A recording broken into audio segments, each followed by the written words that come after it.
नमस्कार। मैं मनोज जागलान एक बार फिर से आपके साथ लाइव जुड़ चुका हूं और हम पढ़ रहे थे भारत की भूगोल। आज का जो हमारा टॉपिक रहने वाला है वो आपको दिखाई दे रहा होगा, भारत की वन रिपोर्ट 2023। और ये वन रिपोर्ट 2023 जो थी ये दिसंबर 2024 में पब्लिश हुई और इसलिए ये लेटेस्ट अभी की यही है, 18वीं वन रिपोर्ट यही है। और इस 18वीं वन रिपोर्ट को हम डिस्कस करेंगे और उसके बाद हम बात करेंगे भारत के वनों के वर्गीकरण की। तो जल्दी से आप लाइव जुड़े और इस क्लास को समझें। हाँ जी, सबसे पहली बात पे हम आते हैं कि भारत में वन रिपोर्ट की बात आए तो भी कौन सा संस्थान है जो वन रिपोर्ट जारी करता है? तो वन सर्वेक्षण एवं अनुसंधान संस्थान, वन सर्वेक्षण एवं अनुसंधान संस्थान। और ये है कहाँ आपका? देहरादून। तो ये हमारे रिपोर्ट जारी करता है वनों की गणना की। अगला सवाल आपका आता है कि वनों की गणना होती कितने साल में है? तो प्रति 2 वर्ष में। इसका समय क्या रहता है? प्रति 2 वर्ष। प्रत्येक 2 वर्ष में वन गणना होती है। वन गणना होती है।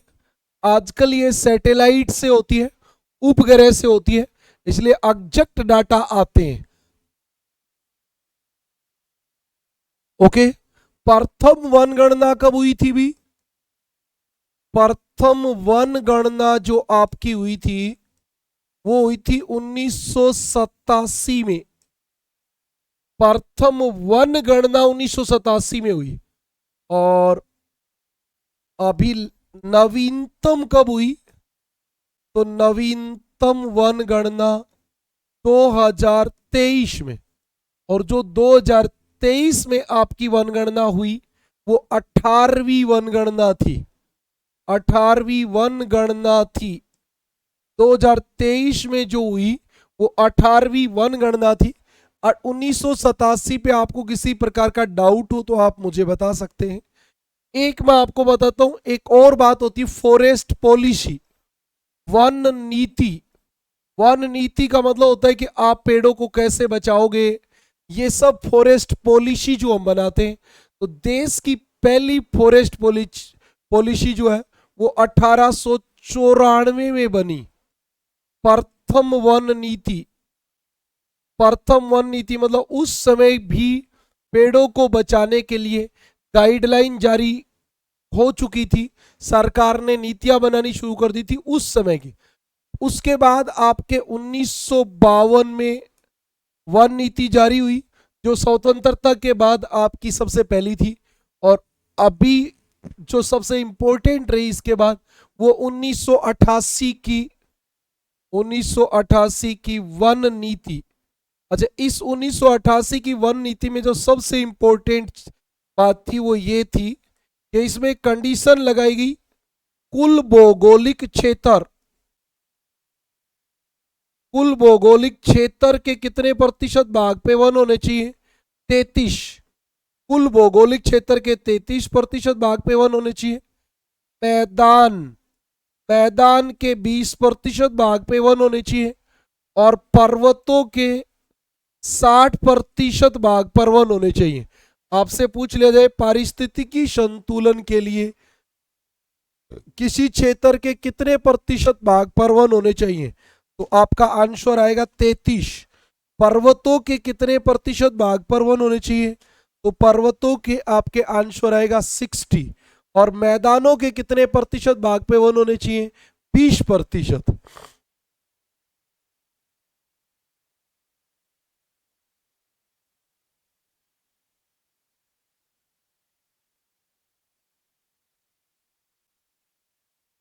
आपसे क्वेश्चन पूछ लिया, हरियाणा के कितने प्रतिशत भाग पर वन होने चाहिए या कितने प्रतिशत वनों का लक्ष्य रखा गया है?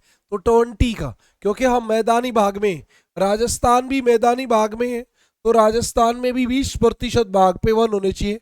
अरावली एक है, वो कोई बहुत बड़ा पर्वत है नहीं, और total overall total geographical area के 33% भाग पे क्या होने चाहिए, वन होने चाहिए। आपको मैं बता दूं कि the ministry of environment, forest and climate change released the 18th India state of forest report 2023 released on December 2024। आपकी जो 18वीं वन रिपोर्ट है वो कब जारी की गई थी, दिसंबर 2024 में, 18 दिसंबर 2024 को जारी की गई थी, तो अभी एकदम लेटेस्ट है। अब 2025 के लास्ट में आपकी गणना, वन गणना फिर होगी, फॉरेस्ट रिपोर्ट फिर तैयार होगी, वो 2026 में आएगी। यानी कि आपके लिए अभी 1-1.5 साल तक यही रहने वाली है, तो आप आराम से इसको नोट करें और बात को समझें। ओके, अब हम बात करेंगे इसके बाद ISFR रिपोर्ट जो है हमारी, ISFR Indian state forest report, और ये आपकी रिपोर्ट 2023 की है। कौन सी है, तो ये 18वीं है। अच्छा, इसके अनुसार हमारे देश में कितने प्रतिशत भाग पे वन है, ये आप बताइए भाई। हाँ भाई अमित, बिल्कुल, राम राम सभी प्यारे बच्चों को, राम राम, नमस्ते। बिल्कुल, इतनी बातें क्लियर होगी। जो बच्चे लेट आए उनके लिए एक बार रिपीट कर देता हूं। भारत में वन रिपोर्ट तैयार करने का काम जो करता है वो वन सर्वेक्षण एवं अनुसंधान संस्थान देहरादून करता है। प्रति 2 वर्ष में वनगणना होती है। पहली वनगणना 1987 में हुई और नवीनतम 2023 में हुई, जो हमारे देश की 18वीं वनगणना थी। और अगली बात हमने इधर बताई, वन नीति। नीति का मतलब होता है पॉलिसी, फॉरेस्ट पॉलिसी। पॉलिसी होती है भाई आपके जो लोकसभा या राज्यसभा जो नियम बनाते हैं। तो पहली फॉरेस्ट पॉलिसी हमारी 1894 में बनाई, दूसरी 1952 में, और अब आपकी लेटेस्ट जिसमें बड़ा परिवर्तन किया गया था, अभी और फॉरेस्ट पॉलिसी तो बनती रहती है, लेकिन ये इंपॉर्टेंट है, ये पहली है, ये स्वतंत्रता के बाद पहली है, और इसमें आपके 33, 20 और 60% वन वाली कंडीशन लगाई गई थी। तो ये आपके लिए इंपॉर्टेंट बात थी। हाँ, अब मैं अगली बात पे चलता हूं, और हम सबसे पहले चलते हैं, हाँ, forest and tree covered area, tree covered area, forest and tree covered area जो हमारे कितना है इंडिया में, तो मैं आपको बता दूं कि ये 25.17% परसेंटेज में बात करें तो हम, तो इंडिया के 25.17% भाग पर फॉरेस्ट, वन और ट्री कवर्ड एरिया, ये क्या होता है, ये होता है वनाच्छादित, वनाच्छादित, वह ये होता है वृक्षाच्छादित, वृक्षाच्छादित क्षेत्र। मतलब हमारे भारत में टोटल एरिया के, दीपक मलिक, जहां से मैं आपके साथ लायू हूं वहां से किसी प्रकार की कोई समस्या नहीं है, क्योंकि हम बॉर्डर से बहुत दूर है और हमारे वाले एरिया में कोई प्रॉब्लम है नहीं। बाकी बीकानेर, गंगानगर, उधर वाले एरिया में थोड़ी समस्या है। गंगानगर में अभी हाई अलर्ट पे है, बीकानेर में स्कूल, कॉलेज, कोचिंग सब छुट्टी करवा दी गई है, यूनिवर्सिटीज़ की जो एग्जाम्स है उनको पोस्टपोन कर दिया गया है। लेकिन ज़्यादा तनावपूर्ण माहौल न तो है और न इसको पैनिक के रूप में लेना चाहिए। इस पे बात हम करेंगे थोड़ी सी बाद में आपके साथ। तो ये आपकी बात है कि वनाच्छादित यानी कि फॉरेस्ट कवर और ट्री कवर्ड, ये दोनों क्या होते हैं ये भी बताऊंगा। ये हमारे भारत में 25.17% भाग है। और यदि हम क्षेत्रफल की बात करें तो 8,27,357, 8,27,357 स्क्वायर किलोमीटर एरिया में हमारे वन है। 8,27,000 और 357 स्क्वायर किलोमीटर में हमारे वन है। अब इसमें से the forest cover, the forest covered कितना एरिया है, तो आपके इसमें से फॉरेस्ट कवर है 21.76%। ओके, और इसमें से ट्री कवर्ड कितना है, तो आपका ट्री कवर्ड जो बाकी बच गया हो, और बाकी अब आप देख लो कितना बच गया, बाकी बच गया 3.41%। 41, और इसको हम जोड़ेंगे तो ये आपके सामने आ जाएगा, हाँ ये वाला, वो सेम आ गया, बिल्कुल सही बात है। इसके आप क्षेत्र को भी याद करो तो 7,15,000, 7.15 लाख स्क्वायर किलोमीटर तो हमारे ये वाला एरिया है। इसको हर बार एकदम एग्जैक्ट याद करने की जरूरत भी नहीं होती और होता भी नहीं है।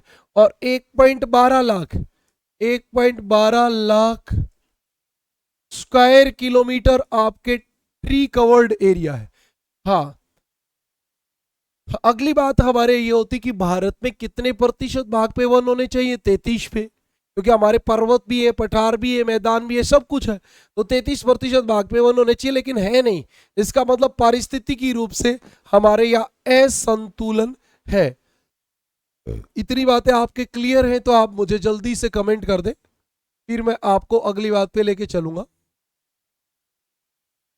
हाँ ओके बेटा, अब बात आती है आपकी ये वनाच्छादित या वनावरण, वनावरण, ये forest covered, forest covered area क्या होता है, तो फॉरेस्ट कवर्ड एरिया का मतलब होता है 1 हेक्टेयर, मतलब 2.5 एकड़, 2.5 किले से ज्यादा, 1 हेक्टेयर से ज्यादा भूमि हो और उसका 10% भाग आपकी पत्तियों के द्वारा, आपकी पत्तियों के द्वारा कवर्ड हो, तो हम उसको बोलेंगे क्या, फॉरेस्ट कवर्ड।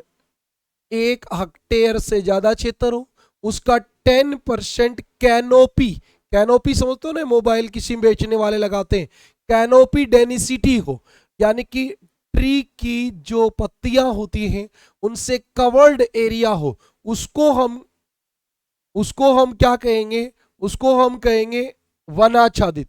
अभी लिखता हूं, 1 हेक्टेयर, 1 हेक्टेयर से ज्यादा बड़ा क्षेत्र, क्षेत्र जिसका न्यूनतम 10% भाग, न्यूनतम 10% भाग पत्तियों की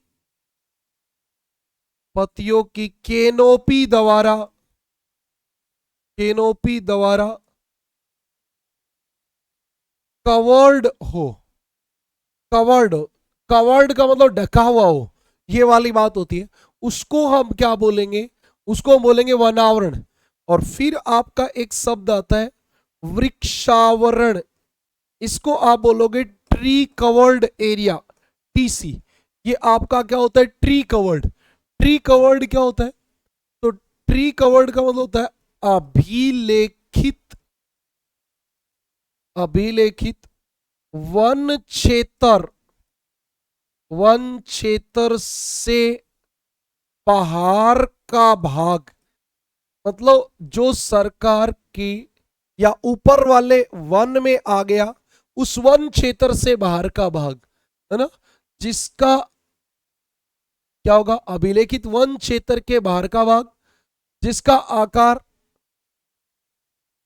जिसका आकार 1 हेक्टेयर से कम हो,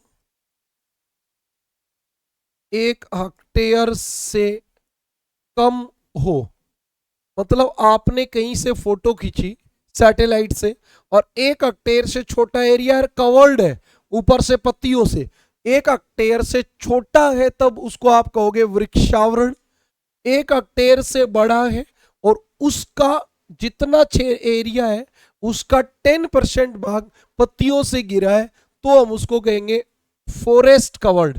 फॉरेस्ट कवर्ड, तो ये फॉरेस्ट कवर्ड और ट्री कवर्ड दो आपके बातें थी। इतनी बातें क्लियर हो गई? इतनी बातें क्लियर हो गई? जल्दी से आप कमेंट करें, ये दोनों शब्द आपको समझ में आएगा। एक झाड़ी वन भी होते हैं, झाड़ी वन। झाड़ी वन, झाड़ी वन का मतलब क्या होता है? जहां वनों का घनत्व, जहां वनों का घनत्व 10% से कम हो, मतलब टोटल एरिया का 10% से कम एरिया कवर्ड हो, तो उसको हम बोलेंगे झाड़ी वन। झाड़ी वन 10% कवर्ड हो और टोटल एरिया 1 हेक्टेयर से ज्यादा हो तो हम उसको बोलेंगे 1 आवर्ड फॉरेस्ट कवर्ड।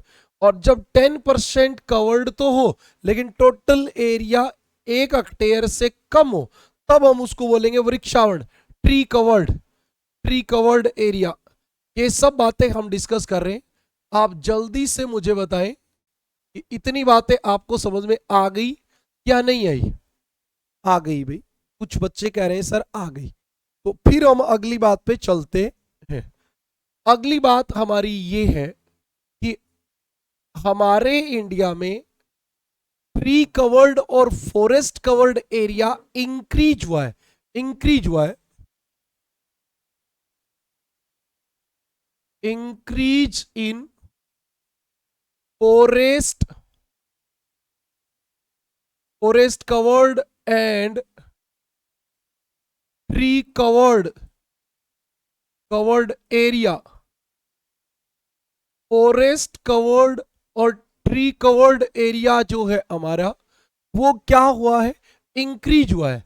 और वो 2021 की तुलना में 2023 में कितना बढ़ा? तो ये बढ़ा 1400। आप इसको पॉइंट में याद रखो तो पॉइंट में रख सकते हो, 1445.81 स्क्वायर किलोमीटर। मैं तो आपको ये भी कहता हूं कि आप इसको, अरे मैंने दोनों काम कर दिए, 45 का 46 भी लिख दिया और 41 भी लिख दिया, मतलब 81 भी लिख दिया, 1445.81।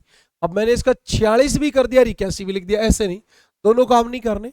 आप इसको एक राउंड फिगर में करो तो 1446 वर्ग किलोमीटर वन जो है वो क्या हुआ है? बढ़ा है। भारत में टोटल वन एरिया 2 साल में 1446 वर्ग किलोमीटर बढ़ा है। ठीक है भाई, अब आपके एक सवाल आएगा, मैक्सिमम वृद्धि। आपके वनों में मैक्सिमम वृद्धि कहां हुई है? मैक्सिमम वृद्धि कहां हुई है? तो सबसे ज्यादा जो वृद्धि हुई है ना, और वो भी किसमें? Forest covered and tree covered. Forest covered and tree covered, ये दोनों के अलग अलग डाटा आते हैं, इसलिए हमें पहले यही देखेंगे। और सबसे ज्यादा आपकी वृद्धि हुई है छत्तीसगढ़ में, ये बहुत बड़ी बात है। छत्तीसगढ़ में सबसे ज्यादा वृद्धि हुई है। 2 नंबर आपके यूपी में बढ़ा है, फॉरेस्ट कवर और ट्री कवर्ड थी दोनों। 3 नंबर आपके उड़ीसा में बढ़ा है और 4 नंबर पे आपको पता हो तो राजस्थान में भी बढ़ा है। राजस्थान में भी फॉरेस्ट कवर्ड और ट्री कवर्ड एरिया बढ़ा है। अच्छा, कितना बढ़ा है ये कोई काम का सवाल नहीं है, लेकिन मैं आपको ऐसे लिख देता हूं, 684 वर्ग किलोमीटर। Okay okay. यूपी में और ओडिशा में दोनों में 559 ही है, तो दोनों का सेम है। और राजस्थान में 394 वर्ग किलोमीटर फॉरेस्ट और ट्री कवर्ड एरिया जो है उसमें वृद्धि हुई है। एकदम क्लियर है? अब आपसे क्या होता है कि ज्यादातर कई बार ऐसे भी पूछ लेते हैं मैक्सिमम वृद्धि, और वो केवल किस में पूछ लेते हैं? फॉरेस्ट कवर्ड में, वनावरण में। वनावरण में वृद्धि। पहले ये डाटा एक साथ ही रहते थे, आजकल ये दोनों अलग अलग आने लगे, तो दोनों आपको अलग अलग पढ़ने पड़ेंगे। मैक्सिमम इंक्रीज जो आपका हुआ है वो मिजोरम में हुआ है, मिजोरम में। अरे वाह भाई वाह, इधर नहीं हुआ। मैक्सिमम इंक्रीज जो हुआ है वो मिजोरम में हुआ है, किसमें? फॉरेस्ट कवर्ड में। और आपका 242 स्क्वायर किलोमीटर की वृद्धि हुई है। और 2 नंबर आपके जो सबसे ज्यादा वृद्धि हुई है वो गुजरात में हुई है, गुजरात में। गुजरात में 180 स्क्वायर किलोमीटर की। और तीसरे नंबर पे जो सर्वाधिक वृद्धि हुई है वो आपकी ओडिशा में हुई है, 152 स्क्वायर किलोमीटर की। तो ये आपको डाटा तो दोनों ही याद करने पड़ेंगे। यानी कि आपसे पूछ लिया जाए कि भारत में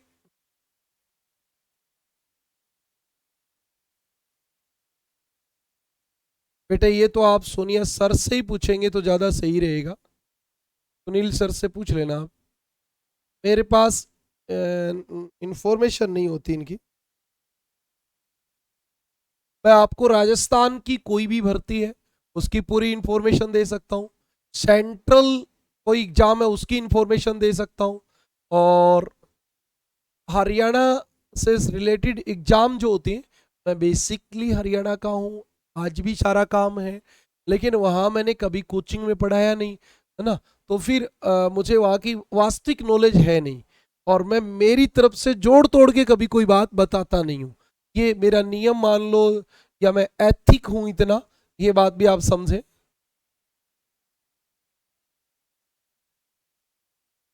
नहीं भी, पहले एमसीक्यू करवाएंगे, बहुत जल्दी करा दूंगा, ज्यादा दिन नहीं लगाएंगे, 4-5 दिन में, मैक्सिमम 1 वीक में आपको टोटल करवा देंगे। तो यहाँ पे आप इधर देख लीजिए कि आपकी सबसे ज्यादा फॉरेस्ट कवर और ट्री कवर्ड एरिया में वृद्धि छत्तीसगढ़, यूपी, उड़ीसा और राजस्थान।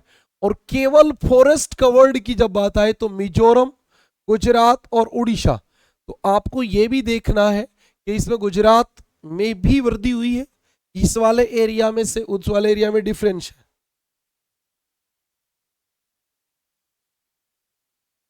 हाँ, इतनी बातें आपको क्लियर होगी। अब जो हम चलेंगे वो चलेंगे लार्जेस्ट डिक्रीज पर, लार्जेस्ट डिक्रीज, है ना, सर्वाधिक कमी दर्ज की गई, कमी दर्ज की गई। अच्छा, ये डाटा आपको 4-5 बार पढ़ने रहेंगे तब जाके बात बनेगी। सबसे ज्यादा कमी दर्ज की गई, तो सबसे ज्यादा जो वनों में डिक्रीज हुआ है वो एमपी में हुआ है, एमपी में। और आप देखेंगे 612 स्क्वायर किलोमीटर, 612 वर्ग किलोमीटर वन जो है वो कम हो गया एमपी में। 2 नंबर पे आपके कर्नाटक में, आप केवल स्टेट का नाम याद रख लो, कर्नाटक। 3 नंबर पे लद्दाख, लद्दाख आपने देखा भी होगा पहले, वो वांगचुंग, क्या नाम था उसका, वांगचुंग था शायद, हाँ वांगचुंग, उसने लगातार आंदोलन भी किया था। और उसके बाद नागालैंड में, नागालैंड में यहां सबसे ज्यादा फॉरेस्ट एरिया जो है वो डिक्रीज हुआ है, डिक्रीज हुआ है। ये जनवरी 2026 में सीईटी बेस, सीईटी का जो एग्जाम है वो 2025 वाला जनवरी 2026 में डेट दे रखी है, वो भी आपको बता देंगे। हाँ, ओके, अगली बात क्लियर हो गई, सर्वाधिक कमी कहां दर्ज की गई। उसके बाद हम चलेंगे कहां पे, हाँ, सर्वाधिक वन क्षेत्र वाले राज्य, ये सदा से यही बने आए आ रहे हैं। हाँ, सर्वाधिक वन क्षेत्र वाले राज्य, वन क्षेत्र वाले राज्य। आपके सवाल ये उत्पन्न होता है, सवाल ये उत्पन्न होता है कि आप मुझे ये बताइए कि पूरे भारत में सर्वाधिक एरिया कहाँ है वनों का, तो सबसे ज्यादा है एमपी में। और एमपी, एमपी का आपको याद भी रख लेना चाहिए, और उसको ऐसे याद रख लो 77,073, 77,073 वर्ग किलोमीटर एरिया में आपके एमपी में वन है। नंबर 2 आपके अरुणाचल प्रदेश में, अरुणाचल में ये डाटा तो चेंज भी नहीं होता, ये तो लगातार यही आ रहा है। 65,882 वर्ग किलोमीटर में, 65,882 वर्ग किलोमीटर में अरुणाचल में वन है। और 3 नंबर पे आपके छत्तीसगढ़ में है। छत्तीसगढ़ में आपके लगभग 55,182 वर्ग किलोमीटर एरिया होना चाहिए। हाँ, 55,000।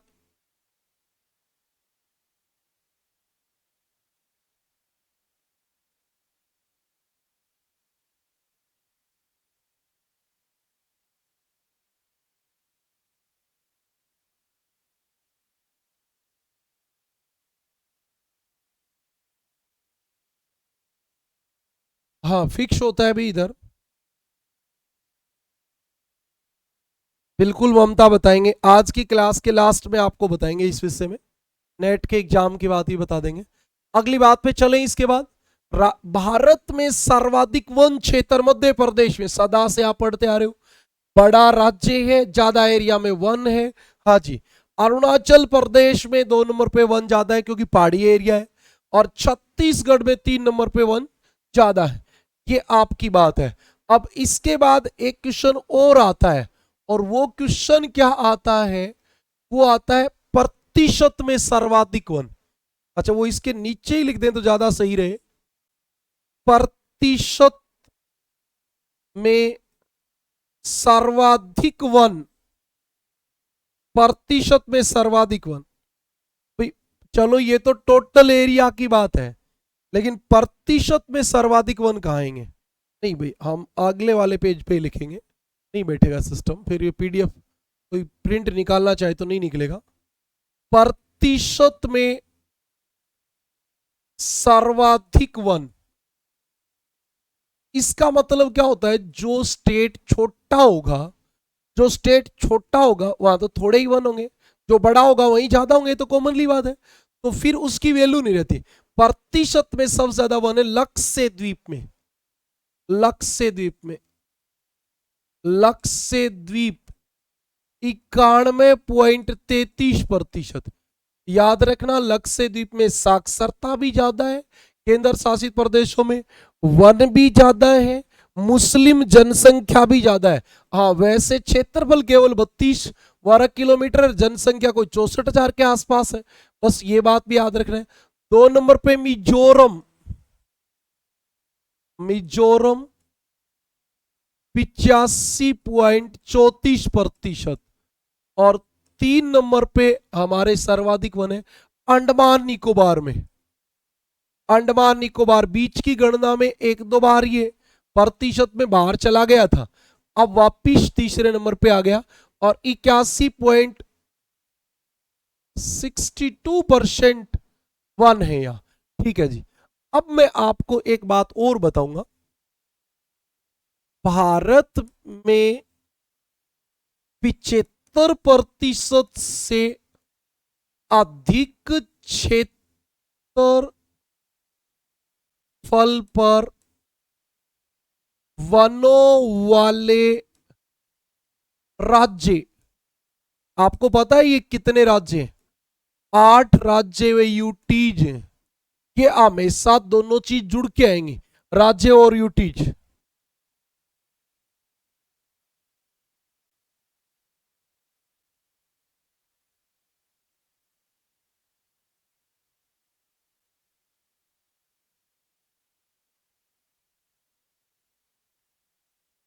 हाँ, ओके बेटा, 8 राज्य भारत में, 8 राज्य व यूटी ऐसे हैं तो टोटल जो स्टेट का एरिया है उसके 75% से भी ज्यादा वन है। बहुत बड़ी बात है, मतलब वनों वाले राज्य हो गए, तो है ना, वनों वाले राज्य हो गए। 1 नंबर पे आपका लक्षद्वीप। अच्छा, ये वाले 3 तो लिख ही दूं, लक्षद्वीप, मिजोरम, और तीसरा अंडमान निकोबार। भाई ये तो आपके सामने 80 से ऊपर ऊपर है, तो ये तो तीनों तो आएंगे ही आएंगे, कॉमनली बात है। एक आपका 4 नंबर पे नागालैंड, नागालैंड 5 नंबर पे मेघालय, मेघालय में भी आपको पता है 1 है टोटल, और वहां आदिवासी लोग रहते हैं पहाड़ियों में कहीं। और त्रिपुरा, त्रिपुरा और आपका मणिपुर। अब 8वें की रोड बनेगी क्या? लक्षद्वीप, मिजोरम, अंडमान निकोबार, नागालैंड, मेघालय, त्रिपुरा, मिजोरम।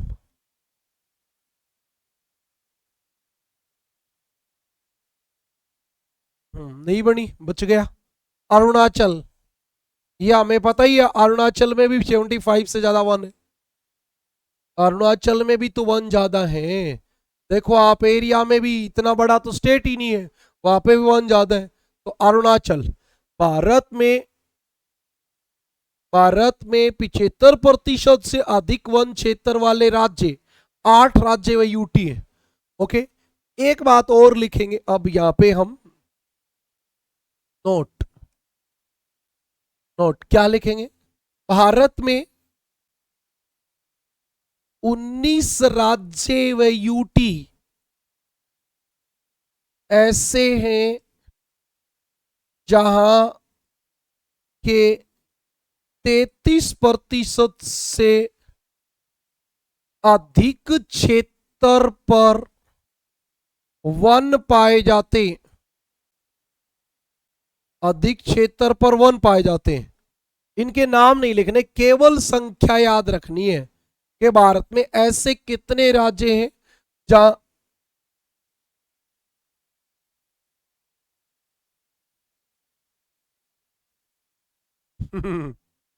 मिजोरम बेटा तू लगा लेता, मैं ये तो मिजोरम क्या रहता है। देखो इसमें थोड़ी सी ऑनलाइन में उतनी कंसंट्रेशन नहीं बन पाती जितनी बननी चाहिए।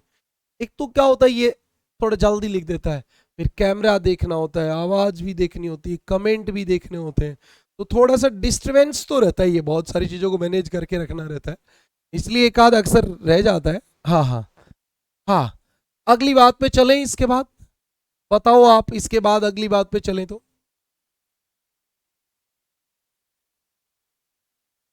ये दोनों बातें क्लियर, 8 राज्यों में 75% से ज्यादा वन है, राज्य व यूटी दोनों जुड़ेंगे। और 19 राज्यों में 75% से ज्यादा वन है। अच्छा, हमारे भारत में टोटल स्टेट है 28 और यूटी है 8, तो दोनों आपके कितने जुड़ हो जाएंगे? 36। और आपके यहां कितने आ गए? 19। तो 19 घटा दो इसमें से, जब 19 घटाओगे तो यहां कितने आ जाएंगे? आपके 17। तो आपके, इसका मतलब ये हो गया कि 17 राज्यों व यूटी में 33% से कम वन है और 19 में ज्यादा है। ठीक है जी, अगली बात पे चलते हैं। और अगली बात जो हम करेंगे वो मैंग्रोव वनों की करेंगे। अरे बात तो समझ में आ गई ना, 8 स्टेट्स एंड यूटी जो है उनमें फॉरेस्ट कवर्ड एरिया अबोव 75 है, और 19 state and UT have above 33 of the geographical area under forest cover. Forest cover के नीचे आ रहा है।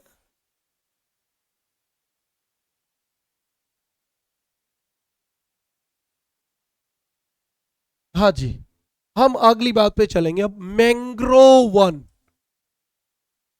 मैंग्रोव वन, सबसे पहला सवाल इसमें जो हमेशा आता है वो ये आता है कि भारत में टोटल मैंग्रोव वन कितने।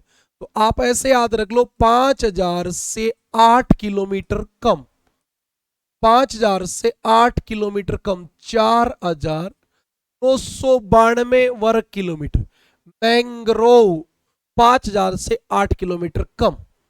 ठीक है भी, इतने स्क्वायर किलोमीटर में मैंग्रोव वनों का सर्वाधिक प्रतिशत, टोटल वन है 5992, उसमें सबसे ज्यादा मैंग्रोव वन का है। तो आपके सबसे ज्यादा मैंग्रोव वन जो है वो वेस्ट बंगाल में, पश्चिम बंगाल में। भारत में जितने मैंग्रोव वन है उनके 42% आपके पश्चिम बंगाल में है, याद रहना चाहिए। 2 नंबर पे गुजरात में है। गुजरात भारत के कुल मैंग्रोव वनों में सबसे ज्यादा पश्चिम बंगाल में। और 2 नंबर पे आपके 23% मैंग्रोव वन गुजरात में पाए जाते हैं। 3 नंबर पे आपके अंडमान निकोबार में, अंडमान निकोबार में अभी परसेंटेज मुझे ध्यान नहीं है 3 नंबर पे कितनी है। 4 नंबर पे आपको ध्यान रखना है कि आपके जो मैंग्रोव वन है वो आंध्रा में ज्यादा है, आंध्रा में ज्यादा है। ओके, ठीक है, इतनी बात कंप्लीट हो गई। अब मैं आपको एक बात और बताऊंगा बस इस वन गणना में, और वो मैं बताऊंगा 2023-24 एक साल में, 2023-24 में सर्वाधिक वनों की आग वाले राज्य, जहां वनों में सबसे ज्यादा आग लगी है, आग, फॉरेस्ट फायर, फॉरेस्ट फायर जो लगी है। अरे 3 ही बताएंगे, 4 कहां से लाएंगे, मुझे पता ही 3 का है, और हम ही 3 का है, आगे क्या है। सबसे ज्यादा आग लगी है उत्तराखंड में। उत्तराखंड के वनों में कई बार आपने सुना होगा, देखा होगा टीवी वगैरह पे। हाँ, इसके बाद आप देखिए 2 नंबर पे उड़ीसा में ज्यादा आग लगी है, और 3 नंबर पे आपके छत्तीसगढ़ में ज्यादा आग लगी। वनों की आग सबसे ज्यादा उत्तराखंड में लगी है।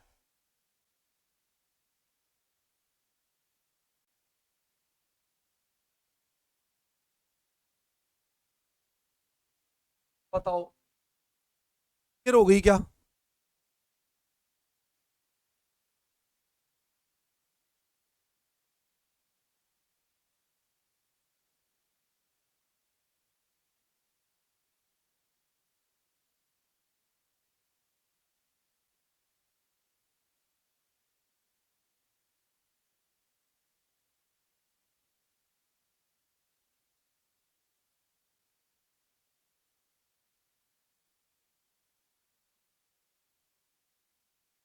अब हम बात करेंगे अगली बात पे। जल्दी से आप इतनी बातें बता दो, समझ में आ गई क्या?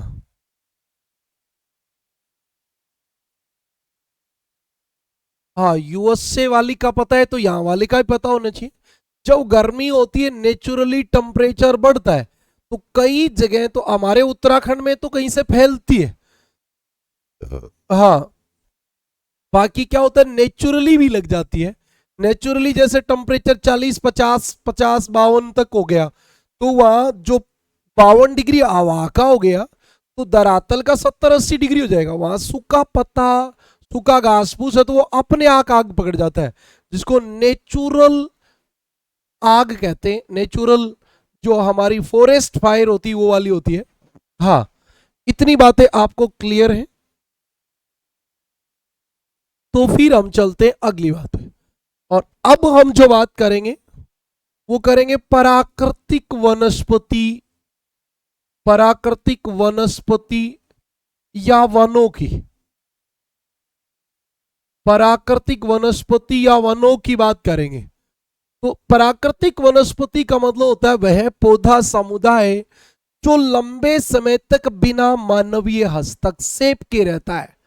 मतलब मनुष्य कोई देखभाल नहीं करता, कोई पानी खाद कुछ नहीं डालता, उसको हम क्या कहते हैं? उसको कहते हैं प्राकृतिक वनस्पति। और ये प्राकृतिक वनस्पति जो होती है, ये अपने आप को जलवायु और मिट्टी के अनुसार ढाल लेती है। हमारा देश एक विशाल देश है। तुम्हारा याद होगा जब हमने भारत की जलवायु पढ़ी, तो पढ़ी थी स्टेनफोर्ड और ब्लेनफोर्ड के, आपने स्टेटमेंट भी पढ़ी थी कि विश्व की समस्त प्रकार की जलवायु भारत में पाई जाती मॉर्सडेन।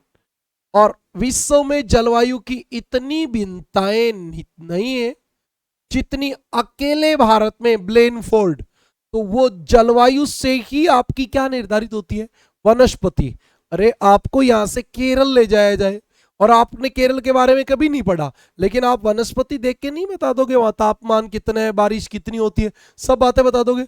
तो किसी भी स्थान की जलवायु, जो वनस्पति जो है वो जलवायु के से निर्धारित होती है। किसी भी स्थान की जलवायु का पता वहां की वनस्पति से लगता है। तो आप याद रखें, जो पौधा समुदाय लंबे समय तक बिना मानवीय हस्तक्षेप के उगता है उसको हम कहते हैं प्राकृतिक वनस्पति। प्राकृतिक वनस्पति अपने आप को जलवायु व मृदा के अनुसार ढाल लेती है। ओके। और किसी भी स्थान की प्राकृतिक वनस्पति को सबसे ज्यादा प्रभावित करने वाला कारक होता है वहां की मिट्टी, वहां का तापमान, वहां की वर्षा और वहां की पवनें। पवन कौन सी चलती है, जैसे मानसून पवन है, इस प्रकार की बातें। ओके। मतलब आप यदि एक वर्ड के द्वारा कहो तो जलवायु किसी भी क्षेत्र की वनस्पति को प्रभावित करने वाला सबसे महत्वपूर्ण कारक है। Climate is most affected factor of natural vegetation. Natural vegetation को जो सबसे ज्यादा अफेक्ट करता है वो आपकी क्लाइमेट है। अब हम चलते हैं भारत में सर्वाधिक वनों वाला भौतिक प्रदेश। अच्छा, हमने वही स्टेट वगैरह तो पढ़ी थी, अब भौतिक प्रदेश के भारत में सबसे ज्यादा वन मिलेंगे कहाँ? हिमालय में मिलेंगे, उत्तर के मैदान में मिलेंगे, या प्रायद्वीपीय पठार में मिलेंगे? जल्दी से आप कमेंट करके बताओ। और फिर आप बताना दूसरा बड़ा वन क्षेत्र कौन सा होगा? दूसरा बड़ा वन क्षेत्र कौन सा होगा? और न्यूनतम वन कहां होंगे? न्यूनतम वन भौतिक प्रदेश के अकॉर्डिंग। जल्दी जल्दी आप बता दें इतनी बात को। हाँ, जल्दी जल्दी बता दें।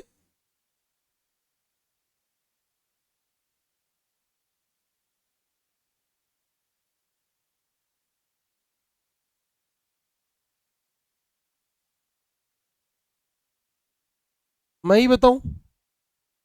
चलो तो, सबसे बड़ा सर्वाधिक वनों वाला भौगोलिक प्रदेश है प्रायद्वीपीय पठार। अभी आपने देखा मध्य प्रदेश, छत्तीसगढ़, झारखंड, उड़ीसा, ये सब एरिया फॉरेस्ट कवर्ड है और ये प्रायद्वीपीय पठार के भाग है। और 2 नंबर पे आपके सबसे बड़ा वनों का क्षेत्र है हिमालय, और सबसे कम वन आपको मिलेंगे उत्तर का मैदान। मैदान एरिया में पंजाब हरियाणा में इस वाले एरिया में अधिकांश क्षेत्र के वनों को काट के कृषि की जाने लगी। इसलिए बात यह है, पश्चिमी घाट और पूर्वी घाट में भी ठीक वन मिलते हैं, वनों से आच्छादित थे पश्चिमी घाट पूर्वी घाट, लेकिन वो उसी में आ गए प्रायद्वीपीय पठार में, वो प्रायद्वीपीय पठार में आ गए, ये बात आपको पता भी है। हाँ, अब हम बात करेंगे वनों का वर्गीकरण। मोटी मोटी बातें आप सुनते चलेंगे, बाकी मैं जितनी बात बता रहा हूं इसके बाद कोई एग्जाम में सवाल बाहर आने की संभावनाएं रहती नहीं है। हाँ, अब देखिए भारत में वनों का वर्गीकरण, सबसे पहले जो वर्गीकरण किया गया था वो प्रशासनिक आधार पे किया गया था। सरकार ने वनों को बांटा था प्रशासनिक आधार पर। प्रशासनिक आधार पे मतलब उनकी मैनेजमेंट कौन करेगा, है ना, इसकी बात थी सबसे पहले। और प्रशासनिक आधार पे वनों को 3 भागों में बांटा गया था, रिजर्व फॉरेस्ट, प्रोटेक्टेड फॉरेस्ट और अनक्लासिफाइड फॉरेस्ट। तो ये जो वर्गीकरण किया ये सबसे पहले 1936 में H.G. चैंपियन और G.S. पुरी ने किया था। हाँ, यह वर्गीकरण 1936 के H.G. चैंपियन व G.S. पुरी के वर्गीकरण पर आधारित वर्गीकरण पर आधारित है। मतलब पहली बार वर्गीकरण करने का काम एच जी चैंपियन चैंपियन और जी एस पुरी ने किया था, और इनके वर्गीकरण के आधार पे अभी भी ये चल रहा है। और प्रशासनिक आधार पर वन 3 प्रकार के होते हैं। प्रशासनिक आधार पर वन 3 प्रकार के होते हैं। 3 प्रकार के होते हैं। प्रशासनिक आधार पर वन 3 प्रकार के होते हैं। सबसे पहला आप वन देखिए कौन सा होता है, जिसको हमने कहा सुरक्षित वन। सुरक्षित वन, जिनको हम रिजर्व्ड फॉरेस्ट बोलेंगे। Reserved forest. अब रिजर्व का मतलब होता है ये सरकार ने रिजर्व कर दिए। आप याद रखना, इन वनों में लकड़ी काटना, पशु चारण की भी छूट नहीं होती। पशु चारण की भी छूट नहीं होती। हाँ, यही तो है सबसे महत्वपूर्ण वन। सबसे महत्वपूर्ण वन कहने का मतलब ये है कि या तो ये पारिस्थितिकी की दृष्टि से इंपॉर्टेंट रखते हैं, या मरुस्थलीकरण को रोकते हैं, या बाढ़ को रोकते हैं, लेकिन सबसे इंपॉर्टेंट होते हैं। इनके ऊपर काटने पर टोटली बैन होता है। ओके, आप इस बात से अंदाजा लगाना, लकड़ी काटना मतलब कोई सूखी हुई लकड़ी नहीं काट सकता। पेड़ काटना अलग चीज है, लकड़ी काटना अलग चीज है। लकड़ी काटना वह पशु चारण पूर्णतया वर्जित। आप सोचिए, आप अपनी गाय भैंस को चरा के भी नहीं ला सकते, ये वाली सिचुएशन होती है ना। और कुल वनों का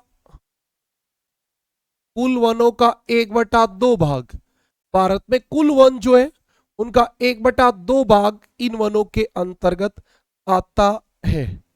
ठीक है जी। उसके बाद आप देखिए क्या खास बात है, ये वन बाढ़ की रोकथाम, बाढ़ की रोकथाम, मरुस्थलीकरण, मैंने आपको बताया ना कि इनकी इंपॉर्टेंस ज्यादा होती है। बाढ़ की रोकथाम, मरुस्थलीकरण, मृदा अपरदन, मृदा अपरदन रोकने में सहायक होते हैं। मतलब इन वनों की इकोलॉजिकली बहुत बड़ी इंपॉर्टेंस होती है, और इसीलिए इनको सुरक्षित वन कहते हैं। 2 नंबर पे हमारे कौन से वन होते हैं बताइए भी।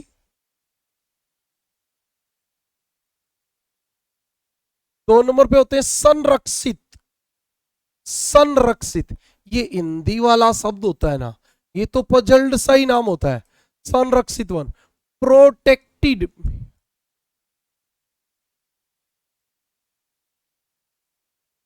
प्रोटेक्टेड फॉरेस्ट, मतलब इनको प्रोटेक्शन दिया गया है सरकार की ओर से, प्रोटेक्शन दिया गया है। यानी आप ये कह सकते हो कि लाइसेंस प्राप्त व्यक्ति लकड़ी काट सकता है। लकड़ी काट सकता है, पेड़ नहीं काट सकता, लकड़ी काट सकता है। सूखी हुई लकड़ी सरकार टेंडर देती है, आपने देखा होगा रोड के किनारे और कई सूखे सूखे पेड़ काट ले जाती है सरकार। वो उसका टेंडर छूटता है कि सूखे हुए पेड़ काटो, केवल सूखे हुए, है ना। ये कुल वनों का 1/3 भाग है। कुल वनों का 1/3 भाग, यानी 33% ये हो गए, 50 वो गए, लगभग इसी में आ गए। हाँ, आप ये भी याद रखना, लकड़ी काटने का मतलब पेड़ नहीं काटेंगे, सीमित मात्रा में लकड़ी काटी जा सकती है, काटी जा सकती है। और आजकल तो काटने ही नहीं देते भाई, आजकल नहीं काट सकते। हाँ सतपाल, राम राम भाई। तीसरी बात हमारी कौन सी होती है, तीसरे होते हैं अवर्गीकृत वन। अवर्गीकृत वन, अनक्लासिफाइड फॉरेस्ट, जो आपके वन होते हैं, अनक्लासिफाइड फॉरेस्ट। अनक्लासिफाइड का मतलब इनके ऊपर लकड़ी काटने और पशुचारण पे सरकार का कोई नियंत्रण नहीं होता, जैसे आपके खेत में जो खड़े हैं वो वाले। हाँ, इन पर सरकार का कोई नियंत्रण नहीं, कोई नियंत्रण नहीं, सरकार का कोई नियंत्रण नहीं होता इनके ऊपर। बताओ, ये बात तो आपको बहुत आराम से समझ में आ गई होगी। मुझे लगता नहीं है किसी प्रकार की कोई दिक्कत है इसमें। हाँ, क्लियर है। चलता हूं अगली बात पे। हमारा बी वाला वर्गीकरण आ गया, स्वामित्व के आधार पर। कहने का मतलब क्या हो गया? On the basis of ownership, on the basis of honour,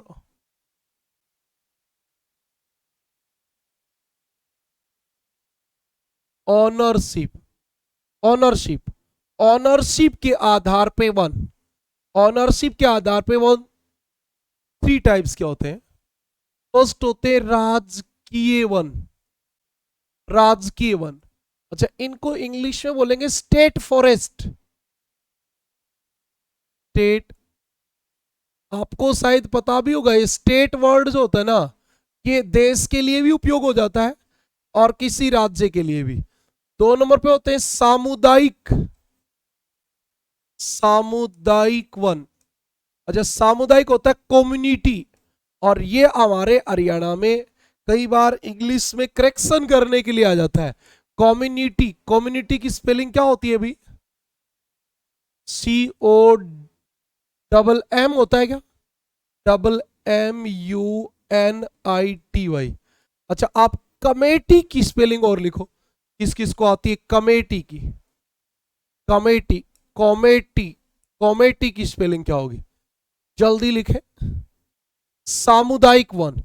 और तीसरे आपके वन होते हैं व्यक्तिगत वन। व्यक्तिगत मतलब पर्सनल, जो आपके खेत में आपके जाटी खड़ी है वो आपकी है, वो व्यक्तिगत वन है। सबसे पहली बात देखें, कुल वनों का, कुल वनों का 95%, टोटल वन का 95% भाग आजकल स्टेट में। सचिन ने सही लिखा है भाई, सचिन आर्य ने सही लिखा है। रितु मेरे हिसाब से चेक करना भाई, तेरी गलत लग रही है मुझे तो। बाकी मैं अंग्रेजी का मास्टर थोड़ी हूँ, तो मजाक कर रहा हूँ, मुझे क्या पता। हाँ, कुल वनों का 95% ये होते हैं, और इसकी देखरेख कौन करेगा? सरकार। नियंत्रण, नियंत्रण, देखभाल, सुरक्षा की पूर्ण जिम्मेदारी, पूर्ण जिम्मेदारी सरकार की, सरकार की होती है। पूर्ण जिम्मेदारी सरकार की होती है, ये आप ध्यान रखेंगे।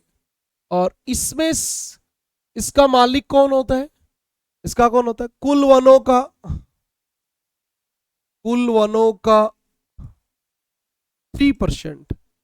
हाँ, कुल वनों का 3%। नहीं भाई संदीप, गलत लिख दिया आपने तो बेटा। हाँ, इसमें कौन करेगा?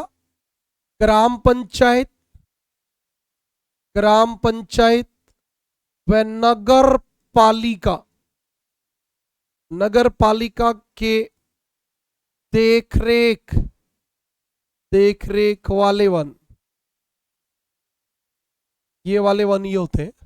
और इधर आपके व्यक्तिगत, आपके लोगों के, लोगों के अधिकार वाले वन, लोगों के अधिकार वाले वन। आपके घर पे आपने पेड़ लगा रखा, वो आपका है, पेड़ आपका है।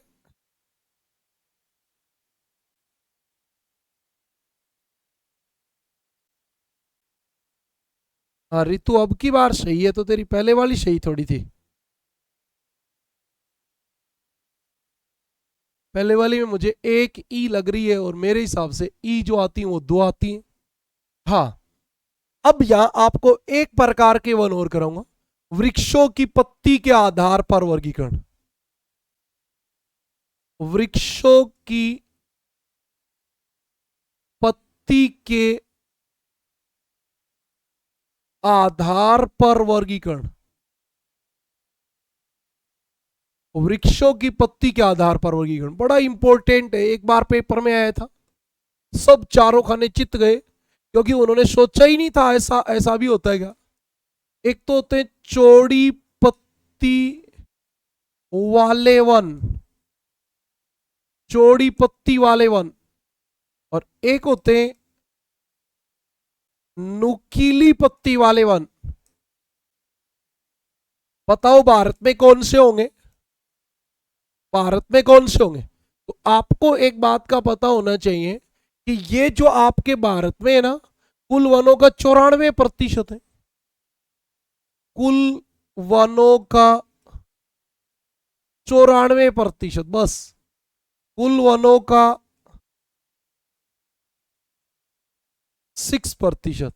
नुकीली पत्ती वाले वन वहां बनते हैं जहां बर्फबारी होती है और पत्ते पतले होते हैं, आगे से ऐसे होते हैं।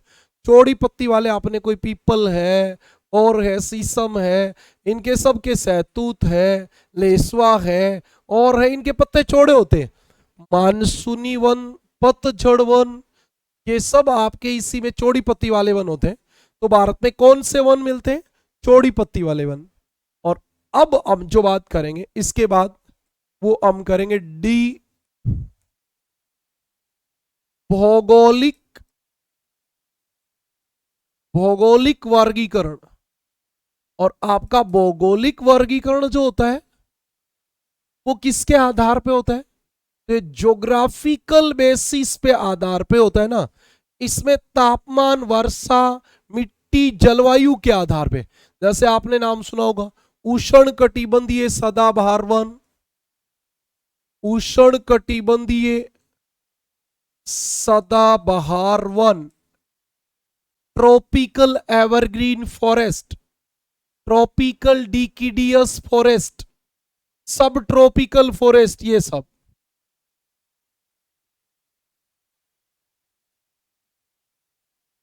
कोई बात नहीं, आज के लिए इतना ही। कल हम फिर मिलेंगे और तब इन वनों को आगे कंप्लीट करेंगे। आज के लिए इतना ही। आपको ये क्लास कैसी लगी ये जरूर बताएंगे। किसी प्रकार की कोई समस्या आपको नजर आती है, कोई और बदलाव आपको नजर आता है, बंद कर दी रिकॉर्डिंग।